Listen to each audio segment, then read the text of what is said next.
Joey Reese and Pickle Boot Shop. Get yourself a pickle. Get yourself a boot. Joey Reese and Pickle Boot Shop. Pickle time is happening. Pickle time. I go down to get some pickles. Bring your grandma and your kids.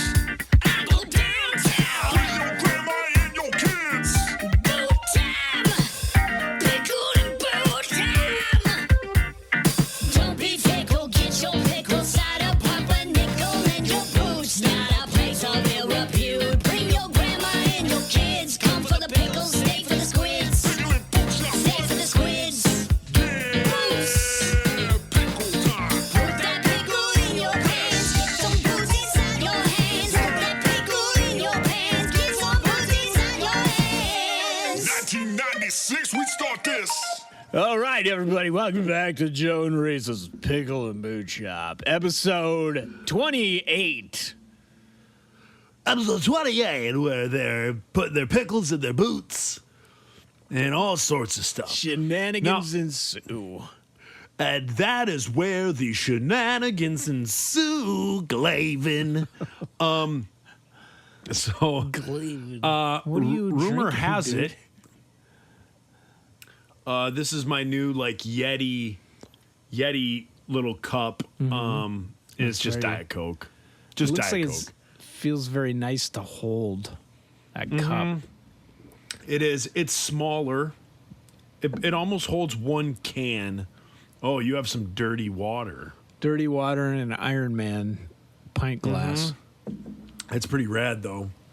Now, rumor has it you found some sauerkraut. A large jar of sauerkraut This is true. for what you thought was an amazing price of $2.99. It's huge. It's like a gallon of sauerkraut. Is sauerkraut? I can't remember the last time I bought sauerkraut. Same. I don't know if that's a good price or not. It seemed like a good deal. I was like, you know what? If everything shuts down, there's always that gallon of sauerkraut that I can feed my family for weeks off of for $2.99. And I'm sure the girls are going to be ecstatic that they have to eat sauerkraut during a lockdown. Yeah. You know, But- what's funny is Era will eat. She'll eat just about anything. Like, I just made them dinner. I made them pizza because that's all they want to eat. But then I was like, I got to give them a vegetable. And I had a can of the Glory turnip greens, but it was like the generic Food Lion version. Yeah. And she ate the crap out of it. She kept wanting more. Oh. Yeah. My sister is telling me that $2.99 for Sarah, it would be almost the equivalent of a gallon, Let's get the expert in here. like a if we can. big thing. $2.99 for a big thing. A gallon. She says that's normal. That's reasonable. Ah, man. Oh, why can't you see me? Here we go. I Oh, can't. okay. We have this grocery store chain here that is owned by the Mennonites, and it's called Sharp Shopper. And Oh. because Questionable Meats was already taken as a grocery store name, so they're like, Sharp Shopper. Yeah. But it's that's where you go to get your $2.99 sauerkraut. It's pretty awesome. Yeah. Well, I like to whenever my sister does a pretty mean sauerkraut, she fries it with bacon. Holy jeez. Like she puts like crispy bacon in it. I don't think she does onion because I don't think her husband likes onion, but she just does like the sauerkraut with bacon in it and fries it down to like where it's very almost dry. Fries the sauerkraut. Yeah, like in a frying pan. All right. Like not like deep fry it, but put a little butter or whatever in a skillet yeah. and cook a lot of the moisture out of it to where it's drier and then adds like the bacon to it. That's fantastic. I used to do the good old. I used to put it like take the sauerkraut, put it in like a strainer, and then Yeah. get as much of the juice out, let it sit there for like an hour or so. And then I would then soak it in apple juice. Uh-huh. And it takes a lot of that a lot of the harshness of it out. Uh-huh. And it gives it a little bit of sweet. And then I would put that like apple juice soaked stuff in a crock pot with like smoked sausage or Polish sausage. Yeah. And then let that thing cook all day till you got home from work.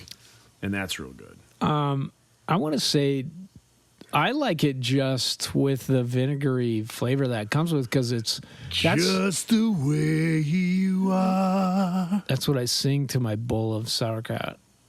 Sauerkraut. I mean, that taste right there was enough to cause enough pain that the German people decided to try and take over the world like 2 or 3 times. They're just like, we got to Yeah. get out of here. There's got to be something better than Yeah. this. They're like kimchi's crap. Yeah. Sauerkraut all the way. Let's make some panzers. Yeah. That's what they said.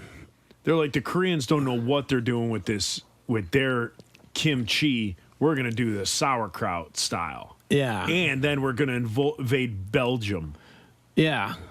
in a blitzkrieg, an overnight blitzkrieg. And then they did. Mm-hmm. I don't know where we're going with this. We don't have an agenda tonight. Oh, we have an agenda, and No, that's we do. beating Satanism. Oh yeah, let's do. That's I our forg- agenda. I forgot about that agenda Yeah. that we Yeah. have here on the show, which is defeating Satanism by 2023 ish. Could be earlier. I'm Could be leaning earlier. on earlier because I don't I'm have seeing the anything light to at the lose end of the right tunnel. now. Yeah, exactly. I mean, it's Job. What we talked about last time. You've already taken 3 just shots on the chin. Guess what you did? You stood back up. Ain't no thing. Yeah. Satan. Also, I either have COVID right now or I got AIDS from wearing this pink Wham T-shirt. What happens if you got both? What happens if COVID evolved with HIV and you had full-blown CAIDS, COVID-AIDS, COVIDs. COVIDs. You I got would like- full-blown COVIDs. I'm ready.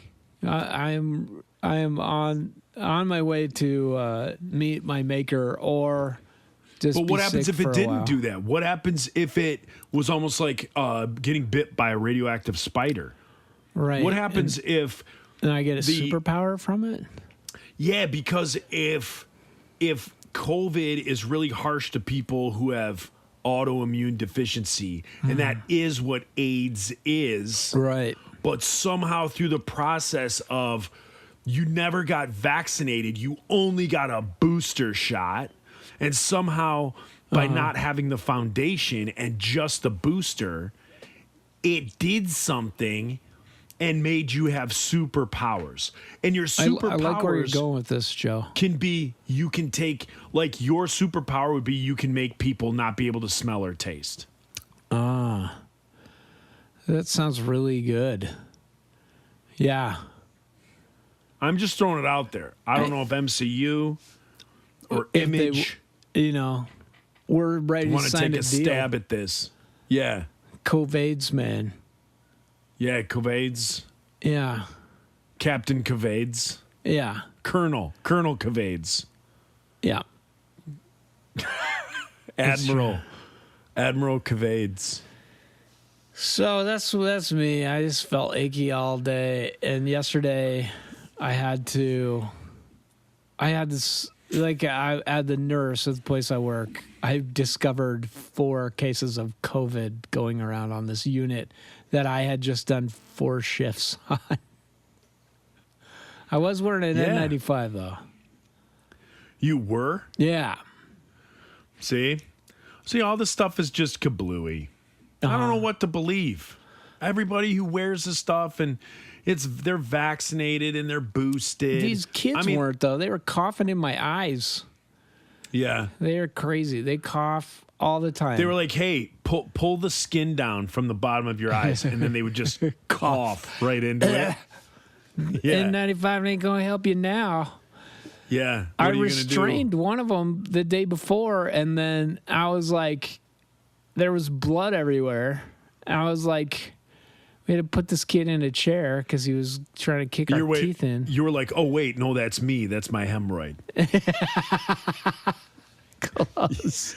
You were like, my anal ice fell out. That's close. Someone saw some like marble go rolling across the floor and they were like, what's that? You were like, my anal ice. Now it's everywhere. Blood. I cut my pinky. I cut my pinky doing it. And I was just like, where's all this blood coming from? And I was like looking around trying to figure out, like, did we hurt this kid or something? And then I'm just like, oh, my hand. So, Yeah. You're like, kids are too resilient to ever be hurt. Right. I think it's me. It's me. So what's going on with you? Like little stuffy nose and Stuffy nose, and I feel super achy. I feel like I did when I got the vaccine. Like I feel like a truck just oh really? had a sweet lovemaking session with me. Oh. It's like you could tell your heart, your achy breaky heart. Mm-hmm. Yes, go on. Maybe you got the Billy Ray Cyrus COVID. Do you feel like you need to grow a mullet? I have for a while. See? Seriously you may though, have man, that Billy Ray Covis. do you remember this Billy Ray hairdo? COVID. It was like a mohawk, but a mullet in the back, and you had like lightning bolts on the side. Yeah. I'm doing it, man. I feel like I can still barely pull it off. Like I barely have enough hair up on top, and I'm going to do it while I can. Absolutely. Like a little like riff raff. Like you kind of look like riff raff Yeah, but without meth. without meth and with cowboy boots. Mm-hmm. What if you wore scrubs every day and tucked your scrubs into your cowboy boots? No one would mess with me. I feel like And then you, yeah. Yeah, the And then you kids- could just, every kid that starts to flail, go, hey. And then when they're like, what? Be like, hey, you can tell my heart, my achy, breaky heart. that would just I shut just don't it down. think COVID understands. Yeah. I think that would just shut it down for the kids. They just take Yeah. one look at those cowboy boots and my scrubs like tucked into them, and they'd be like, I don't feel like messing with this guy today. No, because I'll tell you don't. what, crazy beats crazy every day. Yeah. If you could be crazier than the craziest person, you win, pal. Mm-hmm. You win. When people start flailing and yelling and screaming, if you yell louder and do crazier stuff, you win. That's true. I feel like there's a missed opportunity here if they could just go down the hill to Western State Hospital, which is like the adult psych hospital for this part of Virginia. Yeah. They could recruit people. Just teach Yeah. them basic pharmacology, and you're just like, all right, you're just passing drugs out to these kids, and then you Basic act crazier farming. than they do. Basic farming. Not pharmacology, just Oh. basic farming. That might work as well. Give them something to do. You know what I mean? Like not focus on their issues. Give them an outlet. And the thing is, I know there's probably someone sitting here listening to this being like, oh my gosh, these guys sound callous. Man, we're not callous by using words like crazy and things like that. We're all crazy. We're all crazy to a degree. We just got to figure out how to work with it, how to party with it. You know what I mean? How to party with it. Instead of sitting around, I'm sure it's like a Green Day video. Sitting around in a psychiatric ward, pacing around. Instead of doing that, grab a rake. Let's start hoeing these rows. You know what I mean? And that's not innuendo. That's pure farmer talk, Reese. That's how farmers do talk. They don't know. That's how about farmers talk. the double If I say entendre let's go of the word hoe a hoe. row, yeah. If I say let's go hoe a row, you might think, oh my gosh, that might not get past the primetime censors. That's not innuendo. That's real farmer talk. And I'm not going to apologize for knowing farmer lingo. The Candy Crush Network does not care about that. They'll let that slide. They will. They will let it slide because that's how on top of things they are. And we've started advertising in the Farmer's Almanac. We had a spike in Patreon subscriptions through the Farmer's Almanac, which coincidentally says that today should be 65 degrees and partly sunny in Michigan, and it's not. What is it there? It's 2. Oh. It's 2 degrees. It was 2 degrees this morning when I was driving to work. Dude. Yeah. That'll wake you right up. Oh, it does. You go outside to get the paper with no pants on, you are woke. You are woke. We had like 7 inches of snow. And, informer. Sto stiamo alla problem. Keep boom down. Detective man and minute. See someone stab someone down the lane. Isn't that 7 inches of snow? Is it called 7 inches of snow? I think his album was called 7 Inches of Snow. That might be a double entendre. Buzzing, hey-o. Oh. Dude. Yes. What I'm on a could roll go tonight. wrong This with a white Diet guy, Coke has me loopy. a white guy from Ontario Yeah, from Toronto. rapping like a Jamaican. Yeah. Informer. Somebody else will blame. Keep boom boom down. Detective man and then say someone stab someone down the lane. If you guys are younger and you don't remember, That song's catchy as hell, Informer, though. Oh heck yeah! If you could find a way to loop that and bring that like beat back and come out with some new, like if some mumble rapper nowadays, if he put out a new song to that like type of rhythm, sky's the limit. Sky's the limit. It's a Post Malone, $1 million. look into it. Oh man, John Rubin, look into it. John Rubin. Speaking of sauerkraut, John Rubin was what's he up to? You know, this does you go talked to back him to lately? John Rubin. I haven't talked to him for a couple of years. He just put out a new album last year, but he and his brother did some sort of app, and he made millions of dollars at it. And so, Are you serious? Yeah, he like became super wealthy from some app they made. And, That's amazing because my favorite song by him is that song that he says that he doesn't need wealth, that he's okay where he's at. It was on the what album? It was like Blue. I want to say he was like sitting on a cliff or something on the front of it. It's all right. It's okay. Love me anyway. I don't know, something like that. I thought. But go on. So what was this app he invented? We're gonna have to look it up. I don't know, but You're like, it's called Twiter? it's called Twiter. Twiter? It's something. It's got like a little bird. Yeah.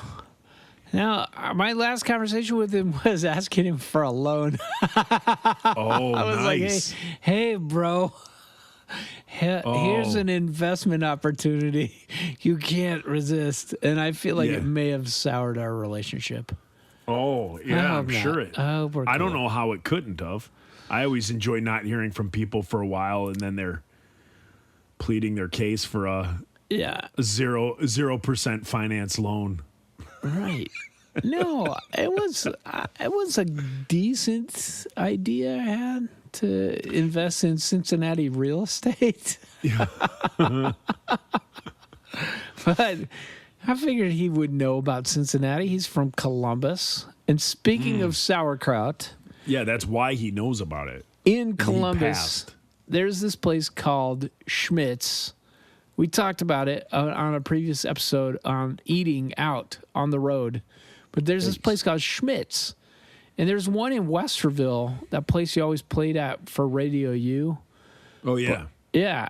but the main one's downtown. There's like a area in downtown Columbus called German Village, and my aunt used to live on the edge of it, and then it became like this super hipster place, and she and her Did partner she used to live on the edge of it, or she lived on the edge in it? Ooh, Like, did she live in the city, but she lived on the edge? she was a 4th grade teacher, so that's Say no more. hardcore. Yeah, say no more. She Yeah. was On the she was edge. doing dirty deeds, done dirt cheap. I don't know if you've seen the movie Lean on Me, starring Morgan Freeman, but basically that was her, except a white lady and not the principal. And yeah, but the I thought edge. Lean on Me was where the 3 kids go find the dead body. Yeah, that's later on in the movie. They find What's- the dead body. What's the one where the 4 kids walk the train tracks? Stand by me. Stand by me. Lean on me. I was like, I is- don't remember a principal yelling at those kids. Oh man, you should see it now. Lean on Me. You're just like, you would, like it's Morgan Freeman. He's playing this guy in some high school in New Jersey. He comes back and becomes a principal of this high school that he went to, and it's just like him physically and verbally abusing children for the good of mankind. And they're Yeah. like, he does turn the school around. He gets fired, I think, because he locked the doors. He put padlocks, like chains, on all the doors so the gang members couldn't get in. But, you know, fires. Yeah, because the gang members are like, we want to learn math. We And want to like- make better for ourselves. And they're like, no, stay out. They're like, walk around to the other entrance, the front. Yeah. Then we'll enroll you. But they Yeah. couldn't handle that. It was too Yeah. much instructions. They had not learned that much in school to follow those simple instructions. Is that the movie? Is that the movie where when the gang members are outside, 2 guys from the swim team come out and just start cooking off rounds from starter pistols? I believe it is. Is that movie? Is I that, believe that is the same movie. They're just like, we're from East bitches. feel like that and they was- shoot all their guns. Yeah. yeah, Yep. I thought, because as you're explaining the movie, I feel like I've seen this before. I've heard this movie before. Mm-hmm. And the swim team just comes out like, you want some of this? Pap, pap, pap. With the they- starter pistols. Yeah. They kid. And they beat the street toughs. They beat the gangs. And then the gangs realize that they need 401ks and a future and they a become retirement teachers. plan. And they become teachers and save New Jersey. That's how it happened. I think that is how it happened. Joe, you're so smart. You know, Reese, it's just things I pick up here and there. Yeah. You know, like coins. I just pick up coins here and there. Uh-huh. And it's the same thing with wisdom. It's the same thing with movie plots, stories. Yeah. Do you put the coins in your shoe, like for good luck? Yep. And then I walk backwards. Perfect. That's how it's done. Oh. That's how it's done, at least around here. Yeah. Hey, so I last don't know. time, Like, I don't when- know in Virginia. how they do it. Wait, In what's that? Wait, what? Hey, what? So in Virginia, how do they do it in Virginia? In Virginia, okay, Yeah. I had to look at my network settings on the computer because last time it was tethering through my iPad. Like the whole show, Skyping was going upstairs through my iPad, which that iPad has got to have so many viruses in it. I wonder why. It has one use right now. Yeah. Yeah. You dirty bird. You're like, it has one use right now, and that's for reading online ebooks. That's exactly it. Yeah. Yeah. So I get it. I kind of understand. slowed things down. Is that why your voice was all choppy and stuff? I think so. I think that I think also I had to like reboot my computer and plug in this mic to a different thing. You rebooted your computer like 8 times before we recorded the other day. It's true. This is weird. This happens. Some weird SDSDSD 8903 wants to connect with you. That's what just happened. We don't have mutual It's probably contacts. the Polish stalker. Oh yeah, stalker 8903. Yeah. She's listening right now. By the way, we She know is. this. She From the is next room. listening. From the next room, not online. She's in the laundry room just Yeah. In between the family moving out she's of gonna the house that comment. you purchased Why and you talk about moving me in. on your podcast? Was that how Romanians talk? That was Why quite the you talk Romanian accent. about me on podcast? She's like, yes, Yeah. I like Yeah. to wear the Doc Martens. I like to wear the Doc Martens. Yes. Yes. Yes. Yes. I like the 5-iron frenzy. Yes. She's basically Borat. Yes. Oh man. Yes. And what Brad is is Brad is the number 3 trumpet player in all of Romania.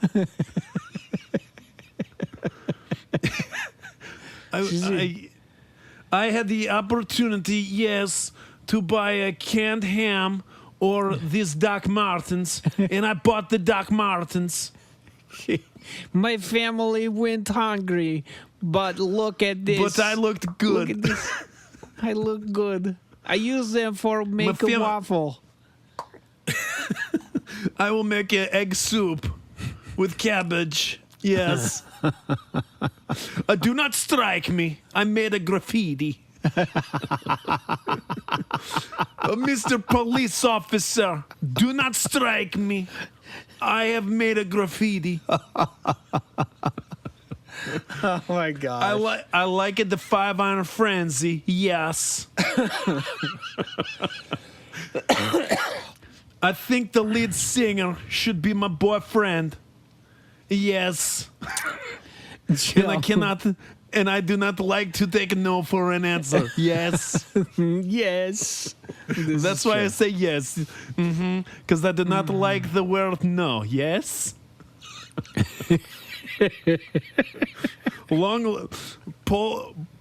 Poland high school football rules. Yes.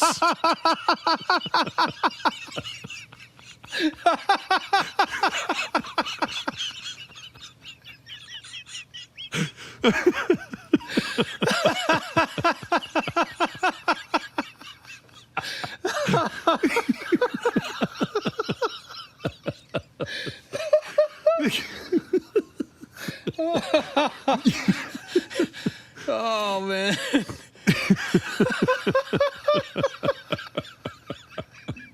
Yes. That's I our do next like t-shirt, it. I dude. do- Poland high school football. Yes. We can have a picture of a Guapki. Yeah. Yeah, and pierogi. Yes, I like the pierogi. I like a 5-iron the frenzy. I like it the 5-iron the frenzy. And the pierogi. And the pickle in the boot shops. They are the best. Oh my gosh. Yeah. All right. So That's a good time. So, on your list of things to talk about while we're defeating Satanism, you said, "How was Christmas?" Did we talk about that? And did you get into No. commercialization / materialization and then food ? Yeah, see, I tell you what, man, my kids are kind of older, and Yeah. they do so because like their mom and I are are divorced. I know that was a news. I just dropped a news bomb on you guys. What? Yeah, no, Joe? it's crazy. I know the listeners don't know that. But so like they do Christmas Eve. My family's tradition is always we do something on Christmas Eve. And then so the girls are always with me on Christmas Eve. And then on Christmas Day, they're always with their mother. And my side of the family isn't so much like into the gifts. We're more into like most of our energy goes towards the food for Christmas Eve. And what we do is everybody, I don't know if I've talked about this before, but what we do, everybody picks like 2 things that they want to eat. And so if someone can say, I want mac and cheese and I want pizza. The next person can say, I want twice baked potatoes and shrimp cocktail, and on and on and on. So you end up having this giant like buffet of all This these sounds different foods. Awesome. Yeah, and it's You so don't much end fun. up with all this dumb shit like yams. Correct. Unless like that's somebody's Thanksgiving favorite. is more traditional. Okay. Exactly. So like candied yams or candied sweet potatoes are usually one of the things that are here Christmas Eve because like my daughter likes them and my mom likes them. So usually one of them says, yeah, candied sweet potatoes. Okay. So they like do that. But yes, the traditional, ham or turkey, all that stuff out the window. Literally, we throw it out for the animals. And then we have all these like, eclectic like food. This eclectic buffet. So we love it. But and then like we play some games and it's just kind of like more family. And my girls will get, my niece will get like a couple of gifts. And now that they're getting older, it's like they just want cash. So they have a few things to open and then they go to their mom's house and I think they're just drowned in gifts. I think they're just like massive amounts of money is spent on gifts. Wow. Over on their mom's side. So I didn't know with that setup, I didn't know like what you guys do. Like if you guys go more towards one or the other, like I wanted to know what you guys did. And then like, as far as like food, like what you guys do on like, Christmas Eve or Christmas, like what's your food go to? Yeah. So when I was growing up, we didn't have a Christmas Eve dinner. We would have Christmas dinner. Okay. Christmas Eve would be like you'd go to church. My mom would let us open one present and then go to church. Okay. And I don't know, like I kind of incorporated that in with Amy. And then we'd have like for Christmas Day, she would make eggs Benedict, which was rad. Christmas morning, we'd open presents and then we'd have like a good Christmas dinner. But now I'm single dad. So the way we did our custody was we'll flip this every year, but like she'll get the kids up until Christmas Day at like 1 p.m. So she had them Christmas Eve, and then I got them Christmas Day at 1, and I thought about it. I'm trying like with my mom dying and us moving and kids going through all this crap. I'm trying to make it as fun and as normal as possible as I can for them. Yeah. So I was thinking this through. I'm like, I got to make a really fancy Christmas dinner for the kids so that they don't, like so that it's as easy of a transition as possible. It seems as normal. And the more I thought about it, I was just like, they completely do not give a crap about it. Like they don't care about the things I'm going to make. Ham, turkey. They don't care. Like what they want is like things that they love. So ribs, like they both love ribs. Yeah. So I made ribs. Like I was going to do them on the grill, but I was worried I didn't have enough propane and there was no time to go get more. So I baked them in the oven and I totally just bought like these prepackaged, like marinated Chipotle ribs that they had at Kroger. and got good barbecue sauce, which is the other thing my kids are obsessed with. Yeah. I'm trying to think what we ate for a vegetable. Oh, artichokes. They love artichokes. So I made artichokes in the Instapot, which is amazing. Like you can do it in like 10 minutes. It used to take really? an hour. Yeah, and I don't know if you guys are into artichokes, but it's probably my favorite vegetable, and the kids love them. And then I was the going to only do. way I've ever had an artichoke is like that artichoke dip that people make. That's like I don't think I've ever eaten artichoke. yeah, you don't taste the artichoke because those are pickled artichokes, and somebody's just like minced them up in cream cheese.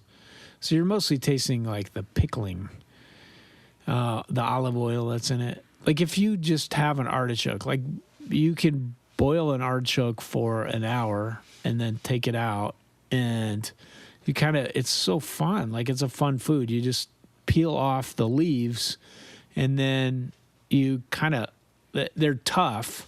So you're like scraping the soft part off with your teeth. You can dip it in like butter with lemon in it, Okay. or mayonnaise, which is what I grew up doing. Oh, you So it's right up my alley. you are It's nuts. so freaking good. It's so good. And like you get in, you know, it is like the flower of this plant. So you're eating all the petals. And then you get to the inside, which is like the male reproductive part of the plant. And that you don't eat because it's just spiny and stuff. You just kind Yeah, of that's tear what that she out. said. But then underneath that, you get the heart of the artichoke, and it's freaking delicious. It's got like this really strong umami taste. It's really Okay. good. So other people will like grill them. I don't know how to do that. Like I think you boil it, get it cooked, and then you throw it on the grill, and it kind of dries it out, and you get some of that grill flavor. Okay. And then you kind of baste it with garlic and butter. A lot of butter gets used in this, but it's delicious. They're so good. Huh. So they did that, and then they wanted. I was trying to do more, so I did like I got asparagus, and I was going to wrap it in prosciutto and like bake it or grill it if the grill was going to work. And they were like, we don't want that. So I just actually threw all the asparagus away. I forgot about it, and it was just sitting no. up there. So it was sitting in the fridge since Christmas, and I just threw it away. Oh man. Yeah. Well, so it sounds essentially like you just do what our family does. Like you just make what you like. Yeah, I think I'm going to take your MO and just have them pick two things. Yeah. Because Lyndon does not have very varied tastes. She'll pick, like, I want Fruit Loops and, like pie. But Era will be like, I want shrimp and collard greens. So it could be cool. Yeah. Am I breaking up? Yeah, you were. Okay. What did you say that Lyndon would have chose? Lyndon would probably pick like Fruit Loops and pie or cake or cookies. Yeah. Like, No, and that's what's cool. Like that's what we have here at our family. Like someone might pick cinnamon toast crunch, and then Really? yeah, and then sausage links, what? and then somebody might be like, I want garlic mashed potatoes and olives. Cool. So then you just have this crazy, all this stuff, and obviously some people like some stuff, and some people like all of it. Like my girls aren't big onto olives, but there's been years where we have like this big like olive assortment, garlic stuffed olives or whatever. So it's so much fun. So because we do that, I think I hold, because when we talk about like Thanksgiving, a lot of times people, they tell me that they've moved away from the traditional Thanksgiving meal. Yeah. And they've started doing like spaghetti, like Andy, Chaka. His family, he doesn't do turkey. They do spaghetti or like this Italian wedding type soup. Yeah. And they do like a pasta. So because I think our family does this eclectic, super fun thing on Christmas Eve, I think that's why I enjoy holding the tradition of Thanksgiving. But our Thanksgiving, our traditional Thanksgiving has morphed into we smoke the turkey, we have other smoked meats that we're doing, sausage, things like that. So it's a take, it's a take on Thanksgiving, and I love that. I don't want awesome. Thanksgiving to go away. Like I don't want to be like, oh, we're gonna start doing lasagna instead of turkey. I always Right. want to do turkey, whether that's smoking it, Yeah. deep frying it, something. A If you do normal it turkey right. is so bland, but Right, but if you do something special yeah, with turkey Yep. to make it not dry, it's Yeah. awesome. yeah, The stuff I don't get is the other stuff. Like, I get it if you survived the Depression. Cranberry sauce is good. But it's like, would I eat this any other time of the year? So I don't want to take away from anybody that loves this stuff because it's nostalgic. But, like, I don't have that nostalgia. I'm not just like, oh, my mom's cranberry sauce is the best. My mom's cranberry sauce came from a can. So it's just like, right. this is not so good. I've had better cranberry sauce, but I'm still just like, I would much rather eat pie or, like stuffing. I don't get it. Like celery and bread chunks and some onions. It's not right. like, that's not good. Even if it's It stuffed is- up the butt of the turkey and it absorbs all the juice, like what's good is the turkey butt juice, not the bread and celery and onions. That's another T-shirt. What's good is the turkey butt juice. See that is one thing. Like my mom, who makes my grandma's stuffing recipe, it's phenomenal. Yeah. And then, like it's always been made in our family where it's made in balls. So you get like a baseball size, and they're all on like a cookie tin, a cookie sheet. So when it's served, you just grab a ball of stuffing, and then you could put gravy on that ball. Like, I love that. Like, I Yeah. love that stuff. Yeah. So, yeah. But, like, I understand for people that don't. Like, I understand it's probably the same thing when I bag on green bean casserole. Like, there's people It's that gross. love green bean casserole. I don't get it. I don't don't either. like it. I like Yeah, I don't green like it. beans. I don't care. Like most casseroles are pretty good, but like that, you're just like, it's got that like those dried out onions, green beans, and then like some sort of milk product. Like what is Cream going of on in there? mushroom soup. No. And it's like all those, I swear you can trace all those old like recipes back to some like Betty Crocker cookbook from like Yeah. the 50s. Yeah. Everything was like a casserole. Everything was chicken, broccoli, cream of mushroom soup. Potatoes, onions, cream of mushroom soup or cream of chicken soup. Yeah. And there's some casseroles that I dig and I love. Yeah. My sister made one Christmas Eve morning. She made like a breakfast casserole. So she's always done this breakfast casserole where she does like hash browns, sausage, egg. Is that it? That might. Oh, and cheese. So this year she was like, I'm going to do it. And then Christmas Eve morning came around and she thought she had hash browns, like frozen hash browns, but she didn't. She had tater tots. Oh no. So she did it with tater tots and it ended up being better. Really? And so for all these years, she does it like when we go up north. I think you had her breakfast casserole when we went up it north. was phenomenal. Yeah. So instead of that, like it was with tater tots and it made it good. I think I That's liked it awesome. better. So it was so good. Yeah. That's Yeah. awesome. Yes. I made like 2 years ago for Thanksgiving, Amy and I were on the outs and I had to make a turkey. Like I was trying to get together. So my mom made stuff and then I was like, well, I'll make it the turkey, Mom, so you don't have to do all this. So I was trying to find like interesting turkey recipes, and when I cook, I still have this part of me that like I don't have this part of my brain that's like you shouldn't do this. Like start out easy. I'm just like this looks the best, so I'm gonna do this. And so to me, I was just like I want the best thing to eat. And what I found was that I loved was there's like this Puerto Rican style turkey that they make for Thanksgiving called pavachon, which means ham turkey, ham bird or something like that. But it's basically like you just make this rub out of like oil and salt and these ancho chilies, and you get it up under the skin of the bird, and so you just put this in and then you cook it, and it's already in the skin, like all this oil and all the.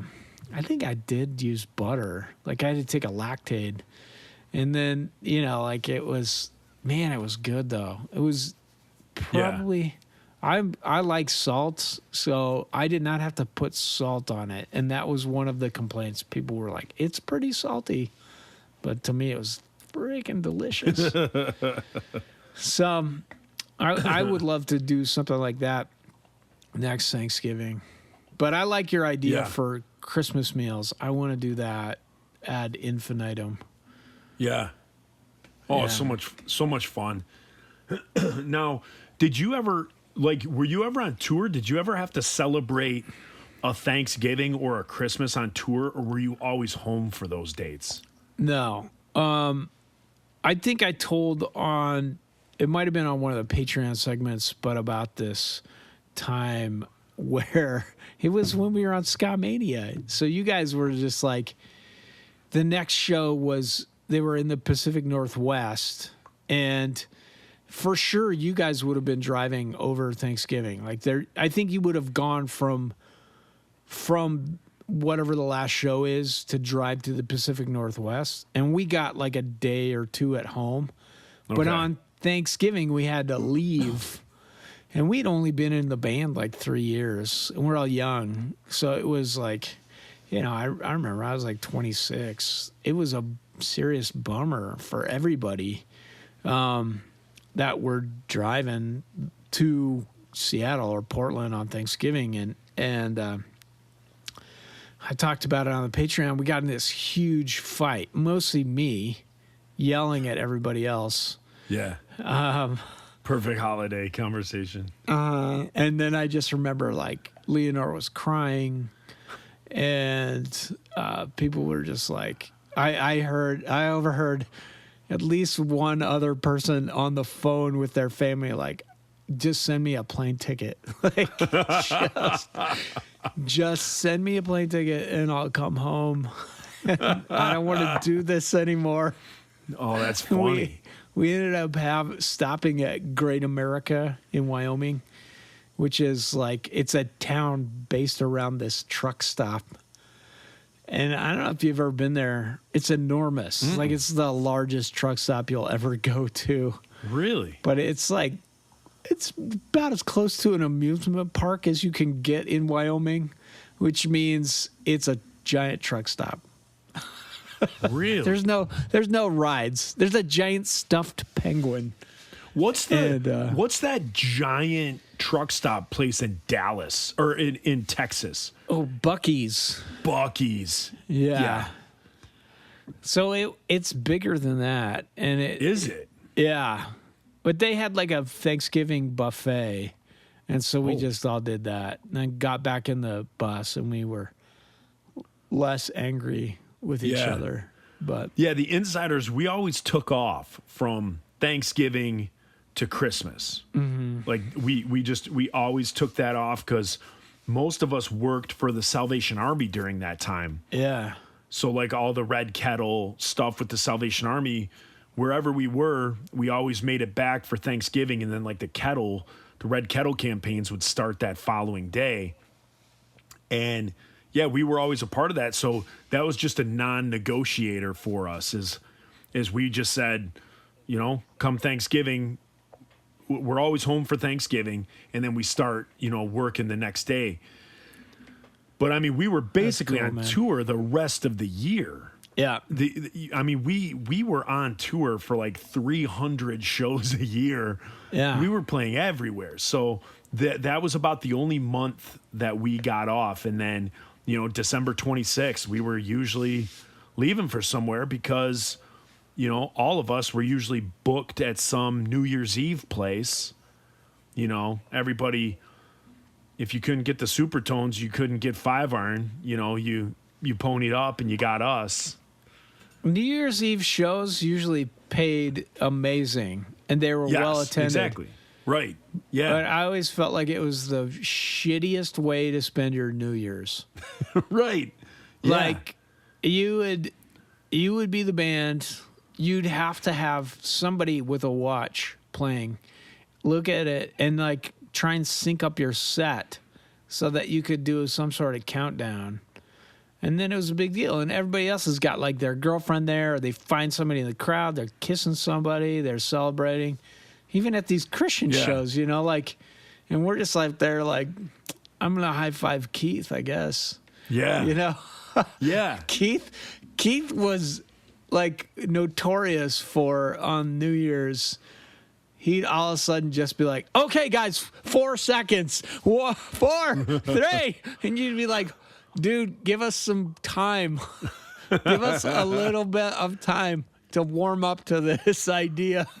But you just be like, even if we weren't playing a song, it would just be like, you'd be talking. Okay, so you guys good? Hey, 4 seconds, 4, 3, 2, and you're just like, oh my god, this is. Or you do the other thing where you like look at the clock and it's 12:03. And you're like, are you kidding me?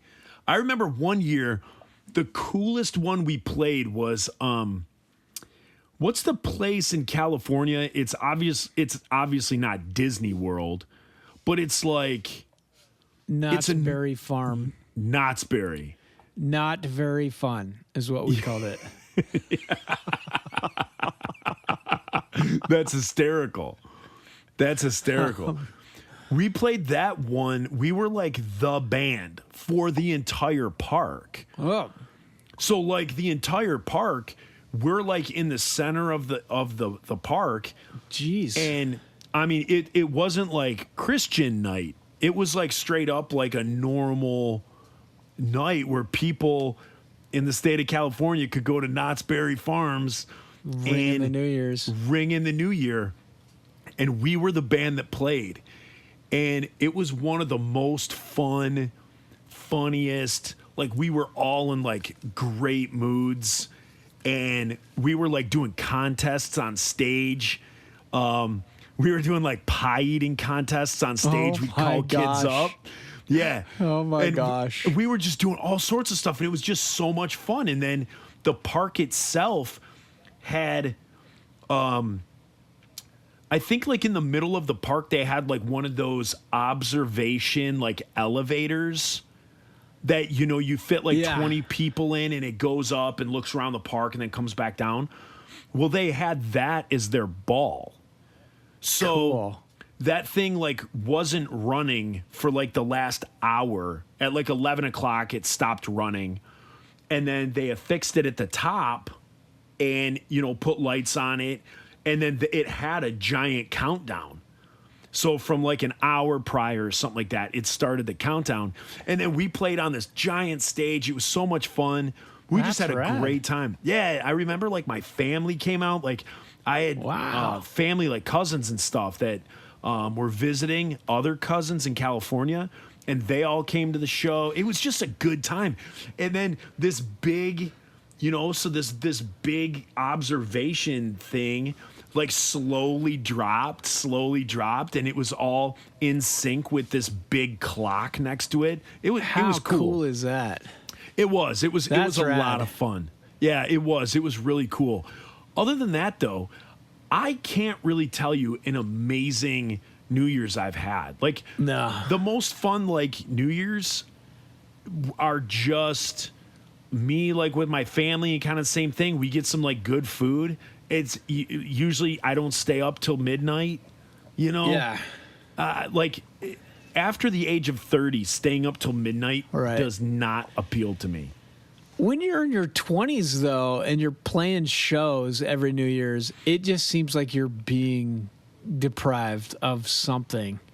Like, I always felt kind of resentful that I was like, I just want one normal New Year's where this thing happens, where, like, kiss some girl. Or, like, Yeah. I want that. It never happened. We wrote a song in it about it in Five Iron, and I was just like, this song is about how disappointing New Year's Eve is. And I don't know. I will tell you, though, not very fun. We have 2 Five Iron stories from there. Oh, Now, tell them. it might be the same show. There was like a Christian music festival or like night that they had there, and I think you guys played. We all played, but I remember being in line at this ride they have called Kingdom of the Dinosaurs, and it was super long. And these kids were like, "Hey, you guys are in Five Iron Frenzy.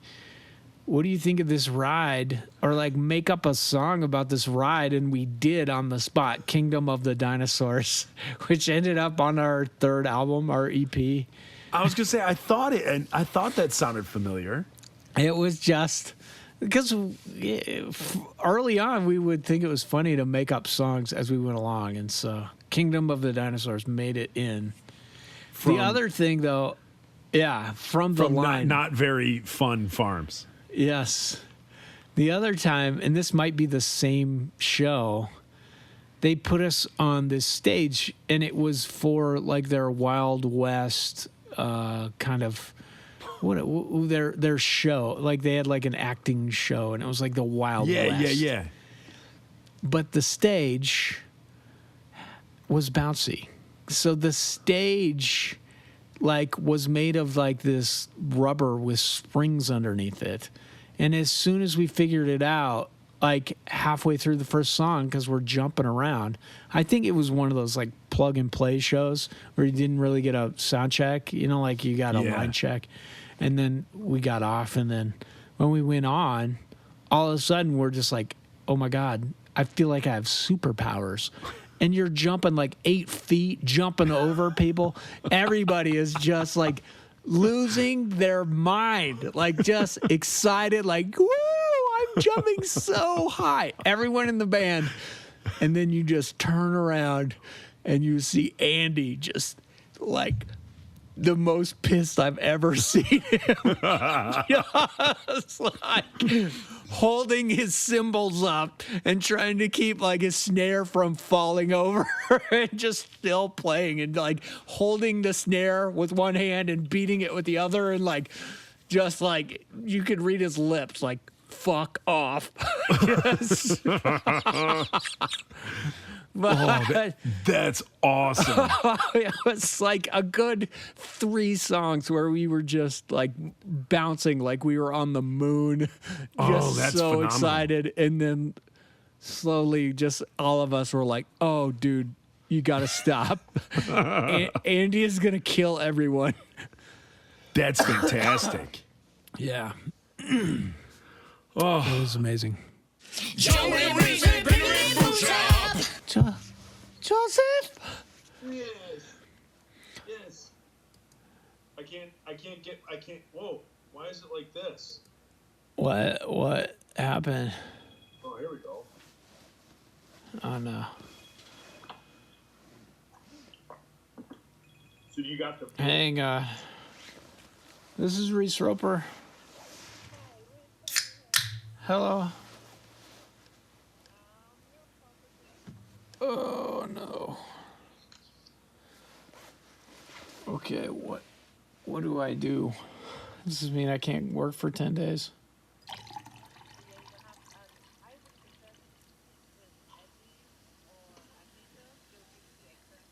Okay. Hey.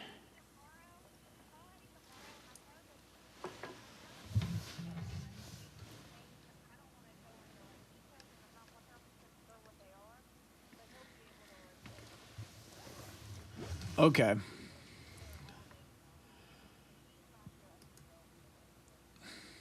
Okay, I'll call them. They're there at 8, so I'm not coming in tomorrow. That would be bad. Okay, thank you.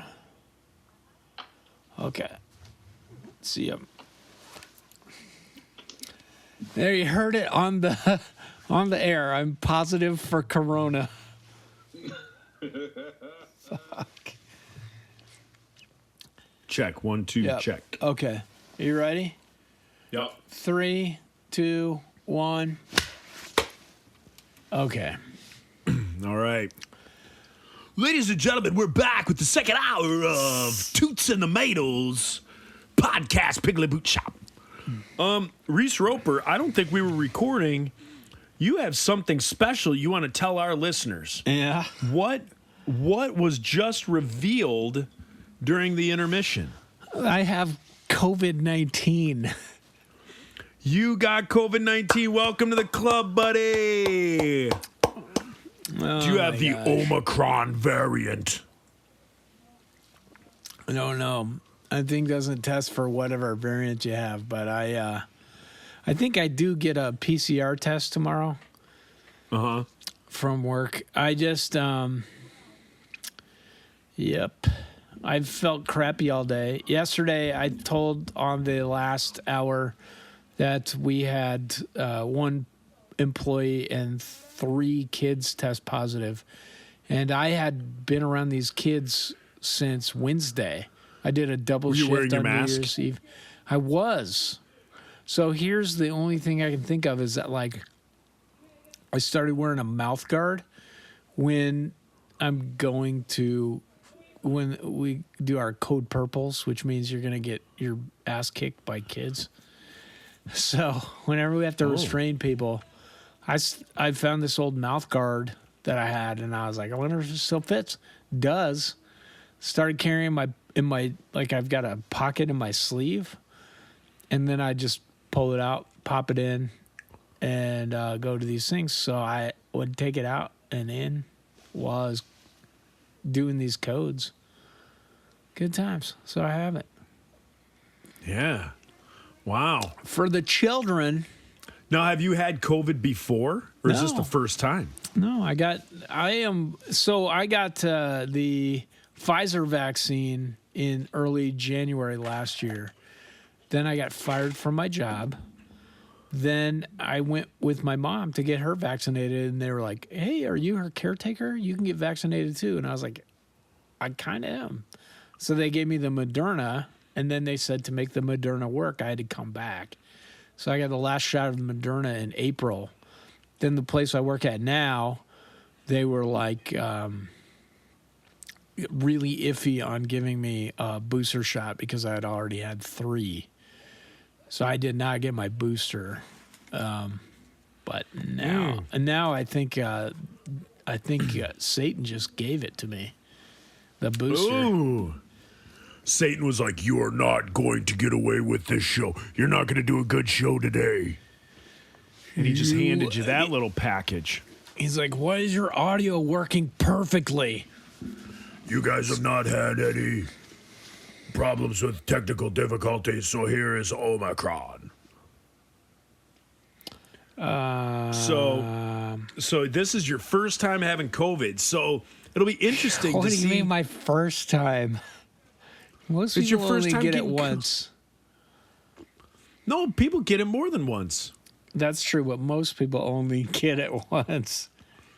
Lots of my peers, due to roofing, have had it twice. Wow. Yeah, so I'm kind of waiting to get it a second time. But But you've also been vaccinated. yes, I've both had it, then got what's the shot that you get the 2 shots? That's the Pfizer or Moderna? Moderna. So I had a Moderna vaccination, but I have not done a booster. So I had it and then did the Moderna. And so, yeah. So, but since this is your first time, it'll be interesting to see if you lose your taste and your smell, and then you can see what it's like. Yeah. Like, if I'm just like, Tomorrow, I'm just like, you know what would sound good is some old Fiver and Frenzy albums. Then you'll know. You'd be like, he has lost his sense of taste. Yeah. And hearing. You'll be the first person who you're like, oh, this sounds amazing. It sounds so good. They're like, This you can't hear or taste. You have bad taste in music. I didn't even know Omicron was a Greek letter. Like, I was not in a fraternity. Neither did I. I don't know what comes after that. Because I was like, I know there's Alpha. I'm in Omicron, Beta. Omicron. It goes Alpha, Beta, Charlie, Delta, Epsilon, Foxtrot. Foxtrot is a Greek letter. Yep, Golf. it is. Whiskey. Golf. Tango. Richie. Randy. Mary Tom. I'm in the roofing world. When you guys are talking on your walkie-talkies, do you ever mess with people and pretend like you don't know the letters? You're like, yeah, it's Richie, Frankie, Charlie. I am going to be completely honest with you. I am the worst in the department for that. If I am at a roofing gig and I have to read off a license plate, for one of our trucks that need to be moved, I will just blank on the phonetic alphabet. I will just completely blank. Yeah. One time, a funny story, my ex-wife, Leslie, she worked at a call center, and she was working at a call center for a bank, and somebody called in, and they were, she was like, spell your last name, and they were like, Quinn, and she's like, they were like, Q as in Cuba, U as... And she was like, wait a second. Q is in Cuba? That doesn't even make Yeah. I'm using that one. Yeah. Cuba. Q is in Cuba. I always thought that was funny. I learned them. I learned the U.S. military one. Because I got tired of just fumbling around when I was on phone calls with these people, and you're like, read me those letters, and you'd be like, A is in Adam, B is in this, and I was like, screw this, I'm just gonna do it. And so sometimes I'll be talking to people, and I'll be like, it's Whiskey, Foxtrot, Charlie, Golf, Delta, Yankee, Zulu, and they're just like, damn, dude, were you in Delta Force? Did you serve? Were you one of the 300? Were you one of the 300? Did you serve, brother? Thank you. Are you a warlock? You're a warlock. That's the way warlocks talk.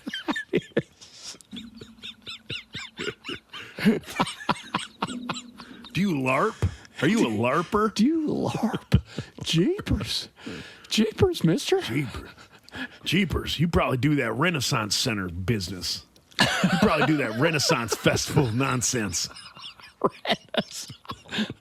Renaissance Center. I bet you do that Renaissance Festival and you eat those smoked turkey legs and talk that voodoo talk that you just did with your whiskey and your foxtrots. You go down to Renaissance Center. You go down to the Renaissance Center and you get yourself a smoked turkey leg and a mug of grog and an extra large lazy boy.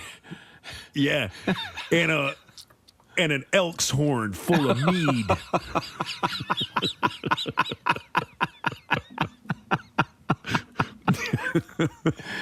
Oh my gosh!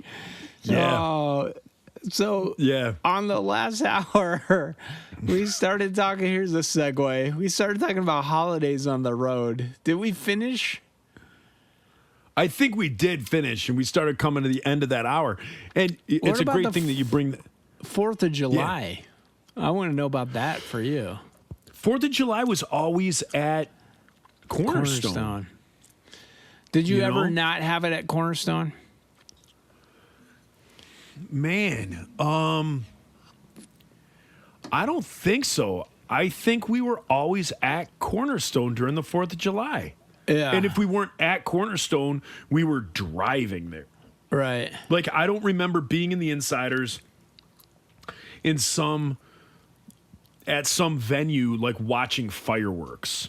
I remember driving. I think, unless this is my mind like playing tricks on me, I think I remember like driving in the van or the tour truck, and you can kind of like you'd be on some desolate highway, and you could see in the distance different fireworks shows. Yeah. Like, I think I remember that, but it was always because we were driving to Bushnell. Okay. And they always had their Yeah. own fireworks at Cornerstone, and it wasn't bad. It was pretty No, good. it wasn't. Yeah. I can remember Yeah, at so least I- two. Are you big into fireworks? You know what? It's so cool to see them with your kids now. Like they yeah? they're into that. But yeah, I'm not just like, oh my gosh, this is the craziest thing I've ever seen. It's like, this is just like it was last year. I think I go through periods where it's like I'll kind of check out for about 5 years, and then I'll see one and I'll be like, oh yeah, this is kind of cool. Do you ever play the firework game with your kids? What firework game? Where you tell them what that firework is called? No.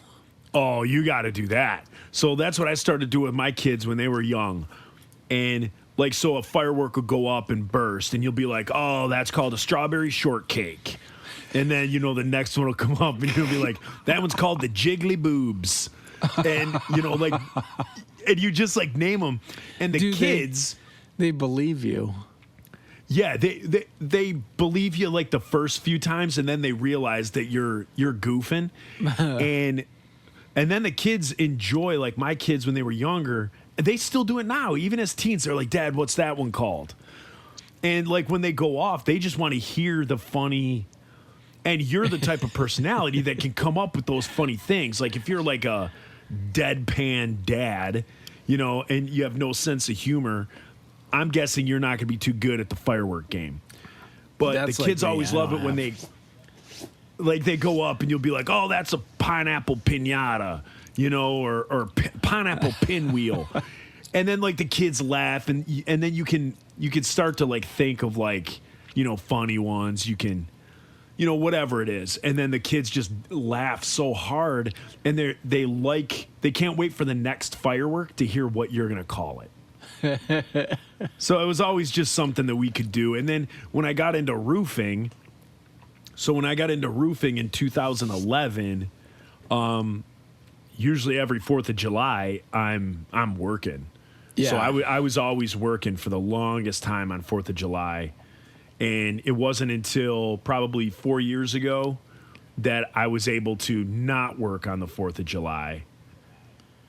And yeah, and then we started a new tradition where like I would go up north to my dad's place or my sister's cottage Do they have because fireworks they live up across there? the street from me. Yeah. Oh yeah. You've been there, Cool. so you know. So dad's place, the campground, the RV campground that's like on the other side of the lake. They put on like a big old show. So Yeah. then everybody gets in like their boats and goes out in the middle of the lake and then watches Oh, that's cool. the fireworks show out on the lake. Yeah. So that's pretty cool. I can remember a couple times in 5-iron being in planes, like flying on the 4th of July, and just like somebody's like, hey, look out the window. And you would see like 30 towns having their fireworks display at one time. And it's Oh, that's rad. it's rad, but it's also just like everything was so small. You know, it was cool to see that, and it happened like twice. So you're kind of bummed because you're young and you're just like, the 4th of July, why am I in this plane flying to get paid to play rock music, and then Yeah. But then seeing that kind of made up for it. But like, I don't know, in the band, same thing. In 5-Iron, we always were at Cornerstone for theirs, or or they would offset it. They'd have their fireworks on a different day than 4th of July if they didn't go all the way, but they always had it, and it was cool. Yeah. Now, like I'm saying, it's cool for my kids, but there's also, I always get surprised. Like every once in a while, there'll be some 4th of July thing that happens, and you're just like, this is unbelievable. Like my sister-in-law knows this dude that used to be like a high school science teacher, and he invited him over, and he was like, yeah, bring a couple people. So they brought the Ropers, and their neighbors set off their own fireworks thing, and these guys had to invest like $10,000 in it. It was amazing. It was just at these guys' house. So cool. And then a couple years back, we went up there's this ski area that we go to in West Virginia called Snowshoe. And it's hard to get to. Like the roads are kind of windy, and it's just a bit of a trek. But like, we were like, let's see what 4th of July is like at this place. It was cheap, to stay in the condos and stuff. So we did it, and my kids love it. But like, we go, they're like, okay, there's gonna be fireworks. And we go out, and most of the people, instead of sitting in chairs, they're like laying down on the ski hill on blankets. Oh. We're like, what's going on? So we had a blanket. We like put it out. We didn't bring chairs, but we're like, okay. What we should have brought was earplugs, because they shot the fireworks like right above your face. So I You should have been wearing a welding helmet. yeah, I was like, we are in the fireworks. This has never happened before. It was insane. There was like he kept looking to the side to see if something was catching on fire. Like, because we're inside these fireworks. Like I think by regulation, they have to shoot them up a certain distance. But we were up a certain distance, so they were downhill shooting them up. And they were like exploding like right above your face. It was crazy. Oh my gosh. You could feel the heat from them. Yes. Feel the heat. That's what I said. Burning you up. Yeah. Speaking of feeling the heat, Yeah. I'm in the basement, and there's a space heater down here, and I'm freezing my ass off, and I have coronavirus. Just an update. Yeah, I think any minute your fever will kick in, and then you won't need to worry about that space heater. Cool. I feel kind of feverish. Did you hear Jay from Big Daddy Weave passed away from COVID? Yeah. I mean, I don't want to scare you. We only played with Big Daddy Weave, I believe, once, and I'm not friends or acquaintances or anything. I know we played with Big Daddy Weave, but I didn't know anybody in the band. I didn't know any of those guys, but I saw on Facebook today that Jay from Big Daddy Weave passed away. He's like their lead guy, right? I don't know. Tim posted that, right? Did you see Tim's post? Yeah. Yeah, I think he's buddies with him. I don't know. I think we did play with him as well. I don't recall it. But that's seriously a bummer. Yeah, I remember people saying that. I am not familiar with any Big Daddy Weave music. However, I am familiar with people saying how good Big Daddy Weave was. And it was always a band that I never listened to, I never got into, but people just said how good, how much they love that music and how much they love that band.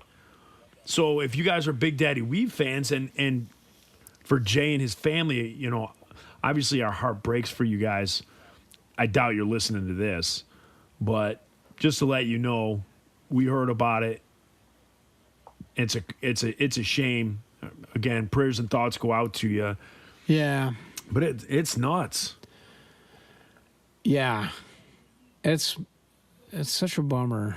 I don't know. I mean, like, I think, I don't know. It sucks that this has become like a political thing. Like, wear your Yes, it mask does. or not wear your mask, or is it real? It's real. It kills people. The vaccine, like I'm going to tell you from just having 2 degrees in science, it's based on a lot of science. They've been engineering vaccines like this for cancer patients for years. They should work. They're showing that they do work. You're not going to get, you're not going to get sick from it. Most people, like less than 1/1000th of 1% have like an anaphylactic reaction to it. Most people don't. And it does lessen your, the efficacy. I can't talk. It does lessen the just the path of the disease, like how much it hurts you. Yeah. I can tell you though that I'm the 4th person in 5 Iron Frenzy. So half of 5 Iron Frenzy has been vaccinated and gotten it. It's still going. And like this, still the best way to prevent it is just people wear masks when you go outside. I obviously was wearing an N95, but I was putting in my mouth guard, and I think that's probably how I got it. See, like I'm not a science guy. I don't have 2 degrees. But They're not good degrees, by the way. But for me, I think it's absurd to just think that like it's made up, it's fake. Yeah. Like I think it's pretty obvious that if there's still somebody on the planet that thinks there's no such thing as COVID, they're the same people who think World War II is still going on. Like, Yeah. They're on some far off island still waiting for the Americans to show up so they can fight them. Like, those people are nutcases. I think there's a couple of dozen of those people around the country. When it comes to as far as like how you get, I think vaccines, just like you said, I agree with you that I think a vaccine will cut down on how hard it hits you. It's not going to keep you free from it, but it'll cut down on how hard it hits you. But I also don't buy into the mask thing. I just don't believe it. I don't believe even in what you just said. Like you wear your mask like religiously. You wear it when you're supposed to in all of those Most situations. of the time, you wore it. Joe. But I would find it rather difficult that the odds of the one time you go to put a mouth guard in your mouth, that's when you get COVID. Well, I wouldn't I'm think that. I'm going to contradict you because I think like the science says that if you have coronavirus and you're wearing your mask, that cuts down like 70% of the transmission. So it's you having it, wearing a mask. You're protecting other people. So, like, obviously, I was around all the kids. They don't have masks on. They won't wear them. Like, sometimes you can convince them to, and then they take the strings and use them as hair ties or to try and hang themselves. Yeah. So you're like, Yeah. nah. So that is the science. It's not like I've read like tons of Facebook posts where people are like, I can still smell a fart, so it doesn't work. Right. Like, right. it's not transmitted through the smell of your fart. It's airborne droplets, and it's through your cake hole. Like I don't get these people that won't wear it over their nose. I get that while you're talking, it sometimes slips down. I get that it's hard. It's hard to wear a mask. Like, I want this to be over too. But I do feel that, like, if people just, when they left the house, wore a mask, we wouldn't be having this conversation. Like, if people just cared about each other and were like, I don't have it. I don't know if I have it. I don't know if this is going to keep me from getting it, but it's something that science says will stop it. I'm just going to try because I care about people. I don't think. Yeah, we'd but be didn't having they this tell us that conversation. 2 years ago? They told us Yeah, that but 2 years nobody ago. does and it. didn't. Nobody But we does did. it. We went on like a big old lockdown for months and months and months. And Some people did, and those places, they had a complete decrease. But like where I live, you go I mean, to I Lowe's, still and got there's it. just like people. I are still like, got it. It "I'm went. not It doing went through. It went through my house. It went through like my neighborhoods. It went through. Yeah. You know. But you got it because somebody else wasn't wearing their mask.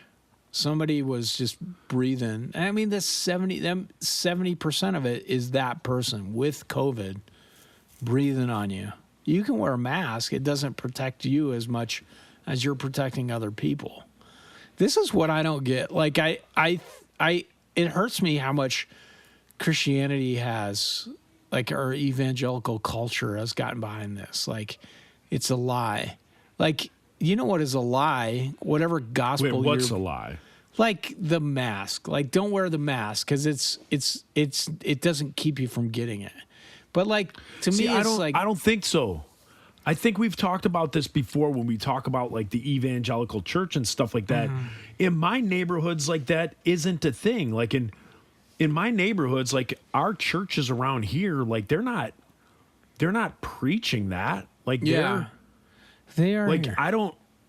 Yeah, like it's not going on here. Like in our churches, it's not like what's that little cliche thing that they say, like faith not fear or something like that, or they Yes. say something about it. Yeah, so then like you don't have to wear the mask, but like that's not what it is around here. Like around here, if our state regulations and stuff say that you got to wear the mask, then people wear masks at church. When the state lifted that, people won't wear masks. But if there's somebody in a family that they need to wear it or whatever the case, or when my mom goes to church, she wears a mask. right. Because she's like, I might have something. I don't want to give it to somebody else, or I don't want to get what they have, so, but I don't see, It's here. I don't see that. It's I don't- here where don't- I live, like in the Bible Belt. People are just like, no, that's a government lie. Like, I don't get that either. That's not biblical either. To like being afraid of the government. Like, there's so many verses in the New Testament where like Paul is like, submit to your authorities, and his authorities were burning Christians alive to make light. Like they were like, hey, you know what would make a good torch for these other Christians to get mauled by lions?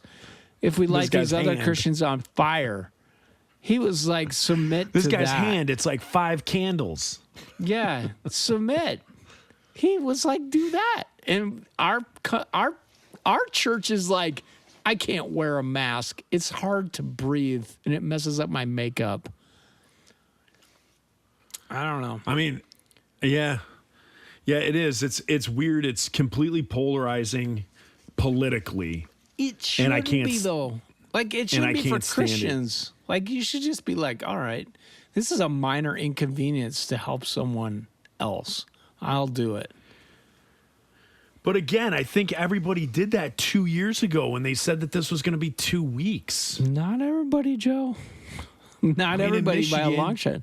In Michigan. I mean, Michigan was one of the strictest. Like we were up there, Right. our Governor Whitmer, she was up there with like California and everything, and like we man. had all these crazy Yeah. restrictions that the rest of the world didn't have, or the rest of For, the like, U.S. And if we were everybody did still it. bad. Yeah, but if we were everybody still did it, bad. but like, think about like Arizona, like where my sister lives, very Republican, very red leaning. She's a respiratory therapist, and she's just like, she spent the last 2 years just watching people die from COVID, like watching their family members watch them die through glass. And I'm not saying that none of that happens. I'm just saying I don't really think the masks do what everyone thinks that the masks do. How do you So know? I think if I mean, how do you You know don't. if nobody has done it? Like here, where I mean, live, there's not been a time I've gone in Lowe's where I haven't been about to yell at somebody. Like, be like, "Hey, fuckface, do you think you're better than everybody else? Put a goddamn mask on." I think that, like, this is why I can't go to Lowe's because it makes me angry. But like I don't feel like we've had this point, like where our country has been like, collectively, it's shameful not to wear a mask. Let's try this for a month or whatever and see if it goes away. See, I feel We've like never done it. See, we did that here in Michigan. Like we did that in Michigan. Do Like you think could not go into a. Yeah, but you live in Detroit, dude. I bet you in rural areas they were not. Correct. In rural areas, in fact, when you came up, in rural areas, they were not. But there also wasn't COVID in those areas. The spikes were in. You see me were- rip ass. Yeah. The spikes sign were of the in COVID. the urban areas where all these mask mandates were. Right. That's what I'm saying. From like my point of view, it was supposed to be like a 2-week shutdown, and it went to basically a year. And we couldn't go places. Like you could go to the grocery store and like that was it. If you went Yeah. to Lowe's, you had to call ahead, get all your stuff. They would bring it out to you. So like the Lowe's and the Home Depots had huge lines. There was a contractor line and then like a normal participant line. And you were just going and you were getting your stuff, but everyone was masked up, like everyone. And if you weren't masked up, you were asked to leave, or it would just say every single store, every public building in the state of Michigan had a sign that like you can't come in here unless you're masked. And if someone wasn't masked, they were like asked to leave. And so, you know, that's what I witnessed up here. Right. And, But, like- and we still had some of the highest numbers in the country. But because I think it's not just like a cut and dry scientific thing. It's not just like everybody's wearing masks because there was like an ordinance to do it. It's like, oh, we have to do this. Screw that. Like I'm not going to wear a mask when I go see my friend's family, or I know these people are safe. I'm not going to do this. That is how America operates. And I just think like, especially in rural areas, people just don't. And you think like younger people or some people are asymptomatic. It's just been being passed around. You can't say masks don't work unless we all really did it. But I don't think we have. Like the science is like it's carried in droplets. So in like a hospital settings, there's different phases of like protective equipment you have to wear for different things. So like you would wear an N95 or a respirator if somebody had tuberculosis. You would wear a face mask if somebody had flu because it's carried in droplets. If somebody has a common cold, you would just wear your normal stuff, you know, like gloves. You're not going to get it unless you get their body fluid in your body fluid, like you touch a mucous membrane. That stuff has been proven time and time again. So like the fact that they're saying coronavirus is like a droplet thing, there's been a few cases of like people getting it from surfaces and touching a mucous membrane, but that's like a higher level.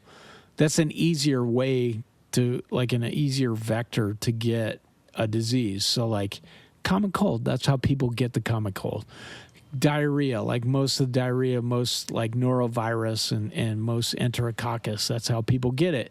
Somebody poops, like farts a lot, it goes all over the bathroom and you touch the doorknob and you touch your eye. You know, like, or you touch a door handle, you touch the toilet handle, you touch your mouth, you pick your nose, those kind of things. But like this, they figured out like this virus is transmitted by droplets, and it has to be airborne from you speaking or coughing or singing. And, you know, like I think there will be someday they'll go back and they'll be like, this is, we studied this so much and we either missed this part about it or we got everything right, but nobody listened. And to me, it seems like the easiest way to figure it out is just if people cared about each other and wore masks. If we all did it, either we're going to find out that's not how it's transmitted, or it'll go away. But people won't do it, especially in this country, because they think it's like a political thing. Like you're committing abortion if you wear a mask. You're automatically sidling up to the Democrats, and you hate babies. And I don't get that. Yeah, this might just be like a thing where it's like we got to agree to disagree. Because I just in Michigan, I just don't feel like we've had the same experience.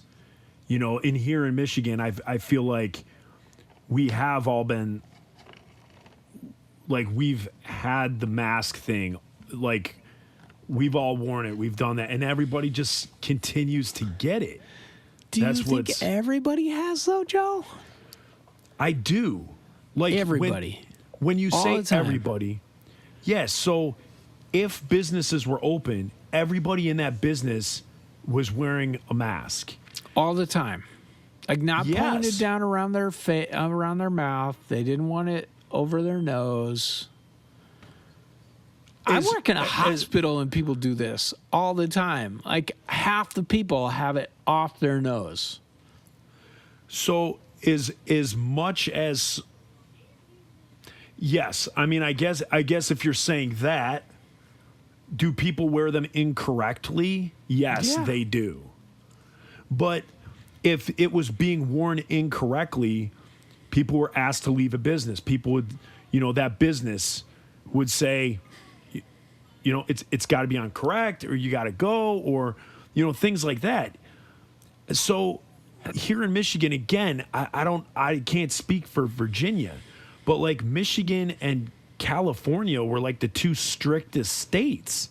So like living in this super strict state when it came to all of that, and, doing what I did and going around and going to a grocery store and, Yeah. seeing like I feel Did like people it in was the grocery store have masks on? everyone. Now, like Really? you said, For how when- long? Absolutely, hand on the Bible on the health of my children. Like now, mind you, I will give you. Did some people have their nose popping out? Yes. So out of 400 people that you walk by at the grocery store, did 5 have their nose sticking out? Yeah, probably. I'll give you that. But everybody had a mask on. Nobody could enter into a store in the state of Michigan. Again, in urban Michigan. So if you're talking up where my dad lives and you're going into McCurzy's Nobody. or whatever like that, probably nobody was wearing a mask. Nobody. But that's not where COVID was. Like that's not where. So when like the maps and everything come out of like where they were having cases, Yeah. those were so rural that there weren't cases there. And So then we had. Go ahead. Sorry. so I was just going to say, but so like in Royal Oak, I mean, we're a suburb of Detroit. You had to be masked everywhere you went. Like you had to be masked up. Right. And the thing is, what started off like a 2-week, hey, we're going to do this 2-week shutdown, turned into a 6-month, we're locked in our homes. People are working from home. The only people who could actually go to their jobs is if you were considered an essential worker. And those essential Yeah. workers, they all had to be masked up, or their business, they had to go home. So Right. you either have to be properly masked when you're working there, or you're fired, or you got to go. And then people coming in there, everybody was masked up. Like I said, did maybe somebody have their nose poking out? Every 20 people or 30 people? Yeah, probably. But I How- mean, we were strict here. And then, and you're saying while you were that strict, your numbers kept going up. How long were you strict like that for?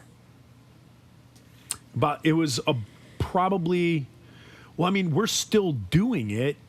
We're like, things have been relaxed, but there's still stores that are, you got to come in here. So I would probably say it was a good 6 months, 6 to like 8 months. Are you kidding? I'm dead serious. Here it was like 2 months where they were like, don't leave your house unless you're essential, which was the best commuting to work I've ever had in my life. Like it was just like all the shitty Virginian drivers. Yeah. No, I agree there. It's like an endless stream. They're just reproducing an endless stream of mouth breathing chuckle fucks here. Yeah. That being said, it was clear roads. You could go to work. People were supposed to be wearing their masks in the stores, so they would do it. There may be a guy at the front checking, like at Walmart there was, but I would just see people walking by him with no mask on, and then as soon as most people got in, they'd take their masks off. So most of the stores, people were not wearing masks to go to the grocery store, or like people that cared would order it, and then people would come out and give it to them and have it around their mouth and not over their nose. And that's the thing. Like, you can't scientifically say this doesn't work because nobody's like, it's a bad experiment. Nobody's doing what they're supposed to be doing. You can't be like, masks don't work, let's move to the next thing, because nobody does it. Nobody does it right. You might have seen that in Detroit, like where you live, but like, what's it like in inner city Detroit, where there's not as many masks, or people are just like, screw the government, or I'm going over to my friend's house and I'm not wearing masks. Like, you don't see all that, because I think, like where I live, people would just be like, I got to go see my grandma. I don't want her to see me with this mask on. And then grandma dies of COVID. Like, my wife's family, they, same thing. Like, my brother-in-law, I think he worked at James Madison University. I think had to wear a mask at work, picked it up because probably somebody didn't have a mask on. He was around somebody, or maybe he didn't have his mask on. Gave it to his family. They went, hung out with my mother-in-law. Thank God she didn't get it. But it's just like they had her birthday together, like the entire family. And they're like, this is grandma's. Let's not wear masks. So several people got it. It's just, I think that is happening everywhere. And to say it's not, the masks don't work is not fair, because nobody's doing what they're supposed to be doing.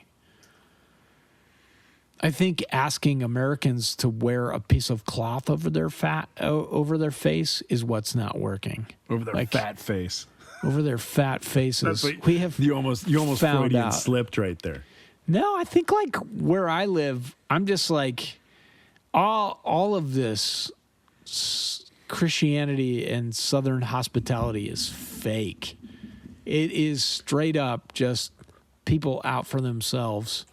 And like, they're just like, I'm not going to do this. This is inconvenient to me. Or there's like the wacky people that are like, there's a microchip in it. Or I'm not getting the vaccine because it's microchipped. Have you seen a microchip? It's too big to go in that needle or in your arm. And a microchip doesn't transmit anything, any data. It's I don't know. It's ridiculous. It's ridiculous to me that people can't, like, they're drawing the line. I get it if you're just like, this is not working. I don't want to wear a mask anymore, because everybody feels like that. Nobody wants this anymore. But had we all just been like, this is a minor inconvenience, we'd at least figure out, if everybody was like, this is a minor inconvenience, but I'm going to do it for the benefit of my neighbor, and just did it, we'd at least know it doesn't work. But science says it does work. It works in hospitals. You know, like it's worked for most of my nursing where I've worn a mask and not had to put in a mouth guard. You know, I don't know, man. Yeah. We'll Neither see. do I. Yeah, it's goofy. And I hope this is the obviously that goes without saying. I hope this is the worst that you get is just kind of feeling achy. Me too. I hope you don't lose your taste. Although I kind of want you to, so you can kind of see what I'm talking about. Yeah, man. I think that sucked so bad, and all I could think is like that. I hope that doesn't happen to me. I Yeah, was so bummed for you, dude. I mean, I'm 8 months. I'm 8 months into this thing. I can taste certain things, and then other things have this. I call it the COVID taste. And what sucks is like, okay, so tonight we had, so for dinner, my mom had made these things. It was like celery with some cream cheese on it and some like peppers or something. And if I ate that, it had the COVID taste to it, which is the only way I can describe it is it's like hash browns and onions. Okay. But whenever I tell people that it's like hash browns and onions, people are like, oh, yum, that sounds delicious. It's not. It's like hash browns and onions are the closest I can say to describing this taste that I have or this smell. It's the closest I can come to, but it's not a good smell and it's not a good taste. And the weird thing is, if like I take a dump or I fart, that's what I smell. So if I take a dump, my poop Hash browns and onions? smell like this hash browns and onions smell. If my dog Are you sure farts, it's not because you eat at Waffle House every day? Awful House. And then if my dog were to fart, it smells like that. Well, then I go to eat this celery and that tastes like it. So it's like these weird things that the smell and the taste attach themselves to. So like this weekend I ate that. Oh man, you want to talk about a good little cake salady thing. Have you ever had that stuff where it's like strawberries and strawberry jello, Cool Whip, and then pretzel? Yeah. Oh, that stuff is ridiculous good. So I had some of that this weekend. Heidi made some. I could taste it. Like I could taste the strawberry. I could taste the Cool Whip. I could taste the pretzel, the saltiness of the pretzel. I tasted it. It wasn't as strong and vivid as my taste used to be, but I could taste it. And then I would go and I ate, what was something else that I ate? Green beans. And it tasted like that COVID. Then, so like I eat the strawberry salad stuff, the strawberry dessert, and then I ate like cooked green beans and it tasted like that weird flavor. It's awful. I It's don't want awful. this, man. Yeah. So for the longest time, I just couldn't taste and couldn't smell. It was zero. It was flatline. And then How everything long was was this for absolute flatline, probably 4 Yeah. months. Yeah. And then I started. Damn. Yeah. And then I Are started you getting. kidding, dude? Yeah. It was probably 3 months. That was I can't. after 3 months, I started getting flavor and smell back. And then I got vaccinated and everything went back to square one. Yeah. How long then- did it go back then? Well, until probably about a month ago. I can't handle this, man. I've lost 30 pounds from being depressed. I'm not going to live. Well, I mean, I'm Hopefully not you don't get it. complaining. I look good right now, right. but Yeah, but I think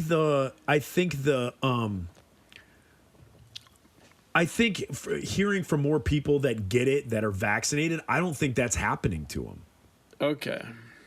I can still taste my failure particle. but you can't talk. I gotta The taste COVID's my made it so you slur your foliar words. Foliar.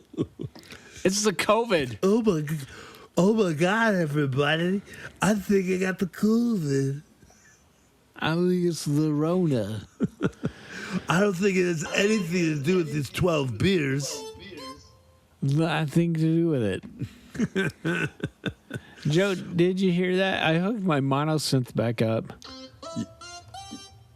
Yeah. Yeah, when the Saints are gonna You march need to in, do- I will play that song. A 1 and a 2 and a take me out to the ball game. Take me out to the crowd. You need to do some Harry Carey. Buy me some peanuts and cracker jacks. Hey, everybody! Oh my God, call me everybody! Whiskers. Sammy Sosa is up at the bat. Yeah. Good old Harry Carey. Good old Harry Carey. What was one thing I wanted to... We were talking COVID, and that bummed me out. I'm So I'm sorry, kinda- Joe. Oh, that's all right. Completely changing the topic. Music. Are you listening to anything new? I think from us discussing, I started listening to Chris DeMake's podcast, the old singer, Oh, yeah. not the old, the current and future lead singer of Less Than Jake. Yes. Yeah, it's crazy because it's making me listen to these old bands. So I was listening to Face to Face today Yeah. Yeah. Great. because he interviewed him, and Dashboard Confessional. Really Yes. cool. I was on a big Dashboard kick this past summer. Yeah. So over summer, I was listening to Dashboard whenever I was driving up north and stuff like that. I would listen to Dashboard, just their first album. That Okay. first album that they did. Man, I love that one. You know what I've been listening to? What is over the last couple days? Gogol Bordello. What? Have you ever heard Gogol Bordello? It sounds made up. No, I have not. It's like a gypsy punk band. Okay. So when you're done here, you're gonna listen to it's a song that's called like You Should Wear Purple or Start Wearing Purple. But Spell go. Is it go or gol? Gol Bordello. Gol Bordello. And it's like gypsy punk. And you're gonna play the song that's called Start Wearing Purple or Everyone Wears Purple or something like that. Okay. And I remember seeing them way back in the day. They opened for Flogging Molly. Okay. And it is the greatest show I've ever been to. Like Gogol coming out and then Flogging Molly live after was freaking fantastic. Great show. What else you listening to?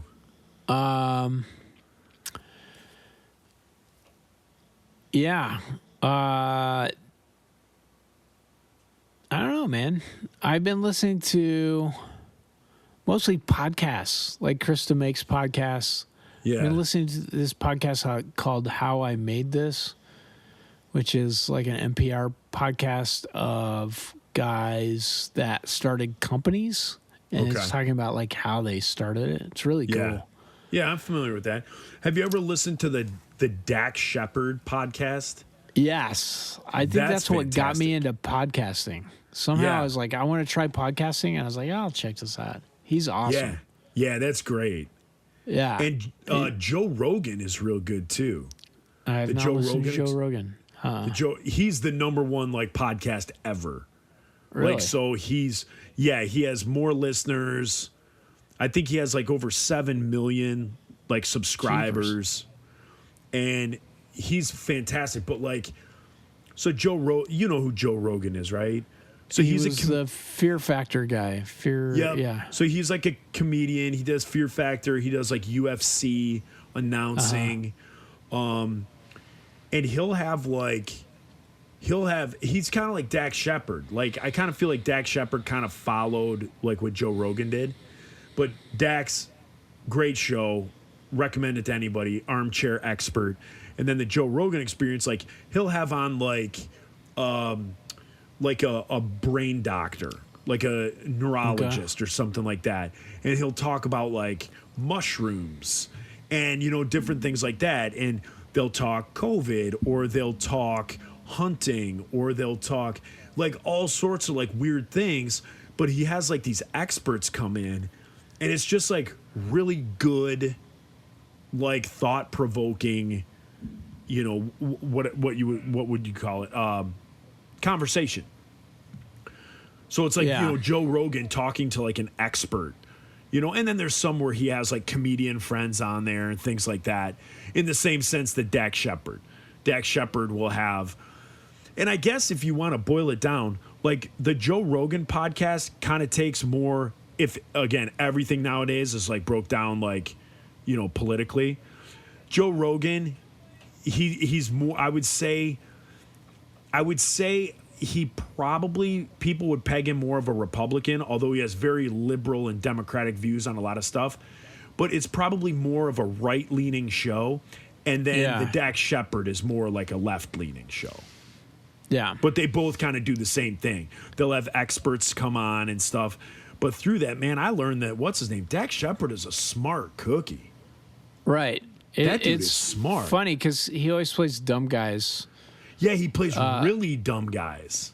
Yeah, like on Idiocracy and stuff. Yeah. But he's got a degree in sociology. It's not just he's smart. Like, he's really good at kind of like just peeling back the layers of why people do things or what their motives are on things. And Yeah. he asks good questions. He's a good dude. Yeah. From Detroit. Yeah. I was watching, Heidi and I were watching his The Hot Ones with him on it, where you eat the chicken wings that get hotter and hotter. If you've never seen that on YouTube, you got to watch those on YouTube.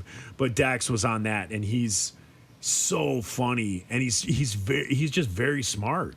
The Hot Ones. He is You've never smart. seen that? No, I'll check it out. Oh yeah, you got it. So what it is it's a conversation, like a sit down. So it would be like there's a host. His name's Sean Evans, and he would he'll have like you on the show, and then you eat 10 chicken wings, and they go from like mild to screaming hot. And after every chicken wing, you get asked a question. And so what's crazy is people are so concerned about their mouth being on fire that they let their walls down. And so this guy, Sean Evans, ends up getting the best interviews of like all these celebrities that go on the show because they don't have their guard up. That's so crazy. It is. It's extremely interesting.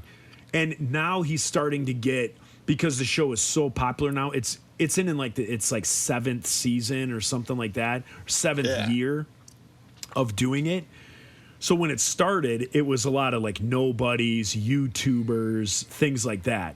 Then all of a sudden, every now and then, he'd get a celebrity. And now it's like he's getting like Justin Bieber, Machine Gun Kelly, Jessica Alba. Like all these like big time stars are going on the show now. But it's, check that out. Hot Wings. I will. Yeah, it's called The Hot Ones. So Hot Ones. Just to point out that Chris DeMakes is also from Detroit. Is he? He froze up. Yeah. I didn't know that. Yeah, I was floored. He talked about it on his podcast. He was like, "Yeah, I'm originally from Detroit." I was like, "Holy crap!" Really? I wonder. Joe will want to hear this. Yeah, I wonder where.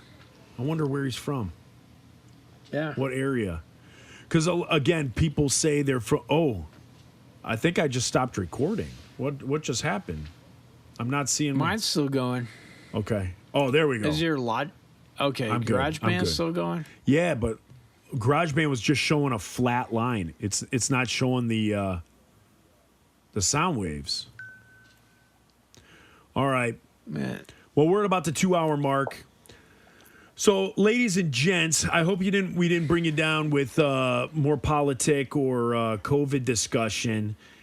Yeah, these past couple ones, Yeah. it's just all the politics getting it off our chest. Yeah, that's probably what it is. So, you guys, We're still friends. we are. We're absolutely friends because we're like that. We can disagree and still be friends, or we can just try and learn more from each other. I'm the type of guy that I process stuff, you know.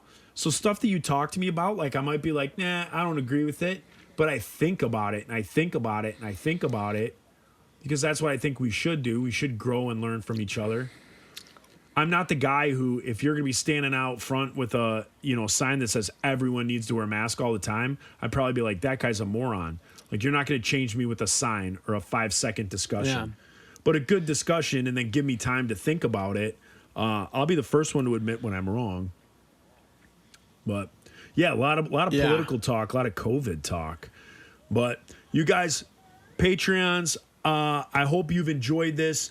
I think we are now up to date with all the stuff that has come out. I think we're up to date on any missed content that you guys were paying for.